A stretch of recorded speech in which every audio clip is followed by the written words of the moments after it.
All right. It's endless. So basically, this is just going to be a video to kind of go over some of the main points.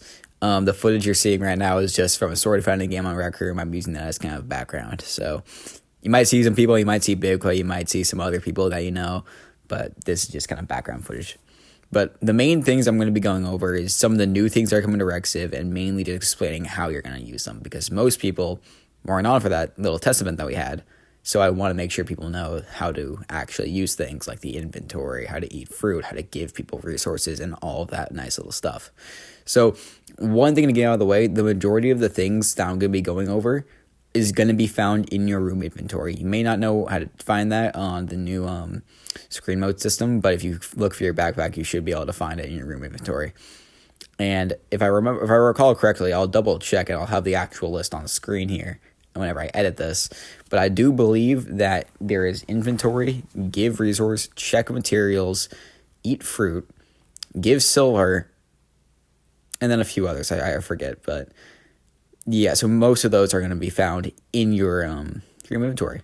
And that's mainly how you're going to use them. So a few changes to a few other systems. For example, giving people materials and giving people currency, you can now only do that within a 20-meter radius. So if someone is, say, like 50 meters away from you, you can't just basically e-transfer someone like 15 diamonds from across the map because that would be a little bit unrealistic. So it has to be someone within 20 meters, and then the name will pop up on the menu. And that goes for both resources and materials. So pretty simple. Next thing I'll go over is the inventory, since it's probably the thing that players are going to be using mainly. So the inventory, you might click on it and it might do nothing. You're probably wondering, okay, why is it not working? It's because you don't have anything in your inventory.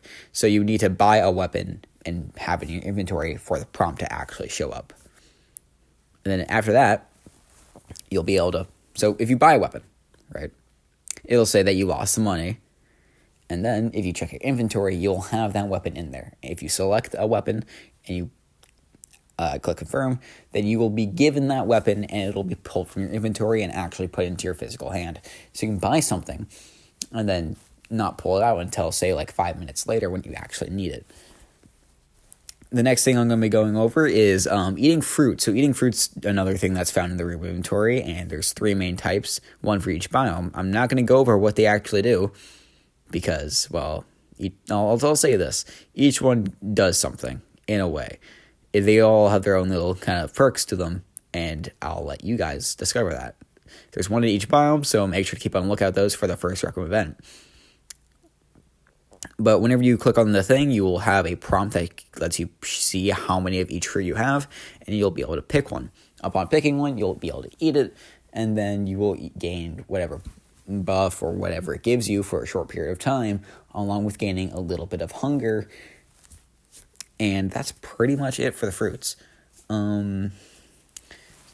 So shops, pretty similar to Rexiv. There's going to be shops kind of around the map. There's these little hut things with really weird roofs, and they'll have a guy that's kind of excited and jiggling in one of the little booths. That's a little bug with the holotires. We don't know exactly how to fix that yet. But he's just a little excited. Just don't mind him. But if you click on him, there'll be a prompt, and then you'll be able to choose weapons from each biome. Depending on where the shop is, you'll get different weapons. I'm not going to go over the exact list, because again, I'm going to let you guys discover that in the game. But each biome will have their own types of weapons. And that will be something that you guys can kind of experiment in. And that will probably play a big role in depending on where you're going to go. And then kind of make your settlement. So one last thing I'd like to mention is that kind of the things that are going to change from Rexiv 2 or RC2, or however you want to call it, in getting changed into Rexiv 3. So one of the main issues that I remembered from Rexiv 2 was people try to set up trade routes.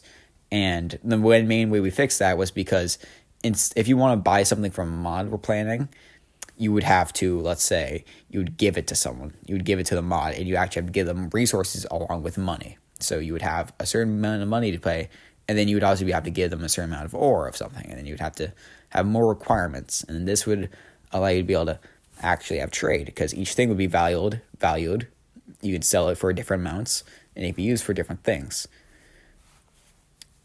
So that's the main thing right there. One other feature I'll actually go over now, because I remembered, is the other two types of food in the map. So there's not just fruit.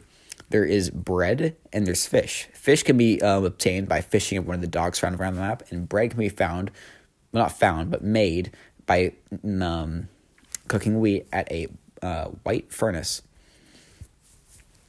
These white furnaces will help you bake bread and will bake wheat into bread, and you can find wheat at farming plots around the map. Or you could get them, or you can buy them. And then for fish, you would cook that at a fire that you also find around the map, or you could, again, purchase it. And yeah, that's pretty much it.